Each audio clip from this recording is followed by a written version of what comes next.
அன்பான சகோதர சகோதரிகளே, தேவ பிள்ளைகளே, கிறிஸ்துவின் மனவாட்டிகளே, உங்கள் அனைவருக்கும் நம் ஆண்டவராகிய இயேசு கிறிஸ்துவுடைய கிருபையும் சமாதானமும் நம்மில் என்றும் உண்டாயிருப்பதாக. ஆமென்.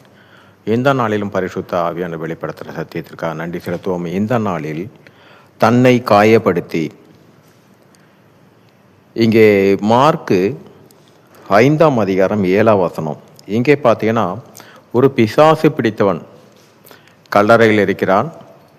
இந்த கல்லறையிலிருந்து இயேசு கிறிஸ்து கல்லறைக்கு வரும் முன்பாக வரைக்கும் அவனோட எப்போ பார்த்தீங்கன்னாலும் அவனுடைய காரியம் தன்னைத்தானே காயப்படுத்தி கொள்வது.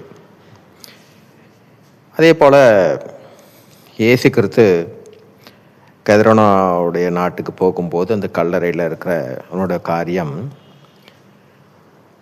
மார்க்கு 5ஆம் அதிகாரம் 7ஆம் வசனம். அவன் எப்பொழுதும் இரவும் பகலும் மலைகளிலும் கல்லறைகளிலும் இருந்து கூக்குரல் இட்டு கல்லுகளினாலே தன்னை காயப்படுத்தி கொண்டிருந்தான். தன்னை காயப்படுத்தி, இந்த காரியத்தில் பார்த்தீங்கன்னா, தன்னை என்பது அவனை அல்ல, முதலாவது ஆதாமை சிருஷ்டித்த தேவன் தன்னுடைய சாயலாகவும் ரூபத்தின்படியும் அந்த காரியத்தின்படி அந்த சந்ததி தான். அங்கு அவன் யாராக இருக்கிறான் என்றால், அவன் தேவனுக்குரியவன், பரலோகத்துக்குரியவன். அவன் எப்படிப்பட்ட காரியமாக இருந்தாலும் அவனை மீட்டெடுக்கணும். ஆனால் இந்த உலகத்தின் அதிபதி இவனுக்கு என்னன்னா, அந்த பரலோகத்தை அவன் அடையக்கூடாது. அதற்காக அப்படிப்பட்ட ஒரு சாயலும் ரூபமும் அவன் அடையக்கூடாது.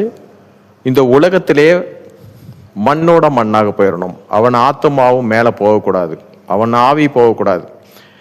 இதுதான் இன்னைய நாள் வரைக்கும் அவனுடைய காரியமே. இப்போ நமக்கும் அநேகருக்கு பார்த்தீங்கன்னா, நம்ம பக்கத்துலேருந்து நம்ம ஒரு பக்கத்து ரூமில் யாரும் நடக்கிற மாதிரி இருக்கும், தூக்கத்தில் ஏதோ பாத்திரம்லாம் விழுந்த மாதிரி இருக்கும், நம்ம யாரோ கூப்பிட்ற மாதிரி தூக்கத்துலேருந்து எழுந்திருப்போம்.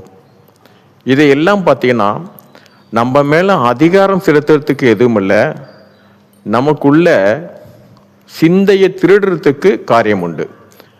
எவ்விதத்திலும் அவனை குற்றப்படுத்த முடியாது, அவனிடத்துல குற்றமே கண்டுபிடிக்க முடியாது. இந்த காரியம்லாம் வருகிறதுன்னு பார்த்தீங்கன்னா, எந்த காரியம் இல்லை, நம்மளுடைய சிந்தையும் நம்முடைய எண்ணங்களையும் கிறிஸ்து மேல் நாம் வைத்திருக்க அந்த விசுவாசம் இருக்கு இல்லையா, அதை விட்டு தள்ளணும். நமக்கு மேல எந்த அதிகாரமும் அவனுக்கு இல்லை. நான் நடந்து போயிட்டு இருக்கும்போது முன்னாடி ஒரு கருப்பா ஒரு உருவம் போச்சு, என்னை தள்ளி விட்டுச்சு. இது எல்லாமே நம்ம சிந்தையை, நம்முடைய சிந்தையை தான். நம்ம சிந்தையை கொண்டு வந்து இந்த சிந்தைக்குள்ளாக நம்முடைய எண்ணங்களை மாற்ற அவனுக்கு உண்டு. அப்பொழுதும் அவனை குற்றப்படுத்த முடியாது. இப்படி இருக்கிற வேளையில அதே மார்க் 5ஆம் அதிகாரத்துல இயேசு கிறிஸ்து 8வது வசனத்தில் சொல்றாரு, அவர் அவனை நோக்கி, அசுத்த ஆவியே, இந்த மனுஷனை விட்டு புறப்பட்டு போ என்று சொல்லியிருந்தார். இந்த மனுஷனை விட்டு, எந்த மனுஷன் தெரியுங்களா? தேவன் சிருஷ்டிக்கும் போது தம்முடைய சாயலாகவும் தம்முடைய ரூபத்தின்படியே மனுஷனை சிருஷ்டிப்போமாக, அந்த மனுஷன் அவன்தான்.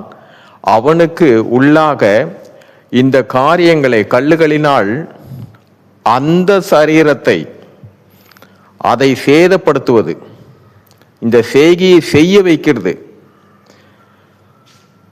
இங்க இயேசு கிறிஸ்து என்ன சொல்றாருன்னா, இந்த மனுஷனை விட்டு புறப்பட்டு போ. அவனிடத்தில் எந்த ஒரு காரியமும் தீமையான காரியம் இல்லை. ஏன்னா தேவன் சிருஷ்டிக்கும் போது அப்படிதான் பரிசுத்தமாகவும் ஒரு பாவம் அறியாதவனாதான் மனுஷனை சிருஷ்டித்தார். இங்கே அவனுடைய காரியம் செய்து கொண்டிருக்கிறது எல்லாமே இந்த அசுத்தாவியான பிசாசுடைய காரியம். எந்த ஒரு காரியத்திலும் நம்முடைய சிந்தையை நம்மை நாமே மாற்றக்கூடியதாக ஒன்றும் இல்லை, ஒரு விசுவாசமாக ஒன்று இருந்தீங்கன்னா அதை அவிவிசுவாசமாக எண்ணங்களை கொண்டு வருக்கும், சிந்தனையை மாற்றுவதற்கும் அவன் தந்திரவாளி. ஆனாலும் அவன் மீது எந்த குற்றம் சுமத்த முடியாத அளவுக்கு தான் நம்மை கொண்டுதான் நம்முடைய காரியங்களை. இதற்காக தான் ஆண்டவராய் இயேசு கிறிஸ்து சகல அதிகாரத்தையும் சகலத்தையும் மேற்கொள்ளக்கூடிய அதிகாரத்தை நமக்கு கொடுத்தார். ஏன்னா அவனுடைய சிந்தை, தீமையான சிந்தைகளை நாம் மேற்கொள்ளும்படியாக தான் நமக்கு அந்த அதிகாரத்தை கொடுத்தார். நமக்கு அந்த மாதிரி ஒரு அவிவிசுவாசமான காரியம் வருகிறது போது நம்மளுடைய ஒரே காரியம், நம்மளுடைய விசுவாசம் என்னவா இருக்குன்னா, நமக்கு தெரியும் நம்மளோட விசுவாசத்திலிருந்து கொஞ்சம் பாதை விலகி போறாம இருந்தால் உள்ள இருக்கிற ஆவியானவர் நமக்கு எச்சரிப்பையை கொடுப்பார். அந்த நிமிடமே நம்மளோட விசுவாசம் என்னன்னா, நம்ம ஆண்டவரை இயேசு கிறிஸ்து தான் நம்மை நடத்தி கொண்டிருக்கிறார். ஆவியானவர் தான் சகலத்தையும், என்னுடைய ஒவ்வொரு காரியத்திலும் ஆவியானவரே எனக்கு பலனா இருந்து என்னை காத்துக்கொள்கிறார். இந்த மாதிரி இந்த விசுவாசத்தை நம்ம அந்த எண்ணத்தில் எண்ணினோம்னா அவனுடைய இந்த தீமையான காரியத்திலிருந்து நாம் தப்பித்து கொள்ளலாம்.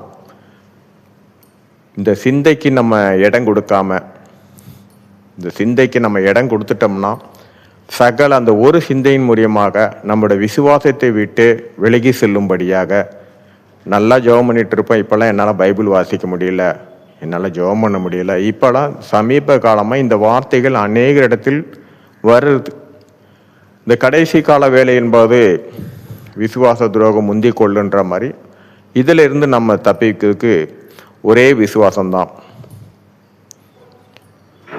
ஆனால் தன்னையே காயப்படுத்திக்கிற மாதிரி நம்மளை அந்த மாதிரி ஒரு காரியத்தில் நம்மளோட சிந்தையை திருடாத அளவுக்கு நாம் எச்சரிக்கையாக இருந்த போதும். அதுக்கு என்னன்னா நம்மளோட ஒரே விசுவாசம் நம் கிறிஸ்து. சரி, இந்த நாளிலும் பரிசுத்தாவியை வெளிப்படுத்தின சத்தியத்திற்காக நன்றி செலுத்துவோம். இந்த காரியத்தின் மூலம் எல்லாவற்றிலும் மூவரிலும் ஒருவராக தேவனே உம்முடைய நாமம் ஒன்றுக்கே மகிமை உண்டாதாக. ஆமென்.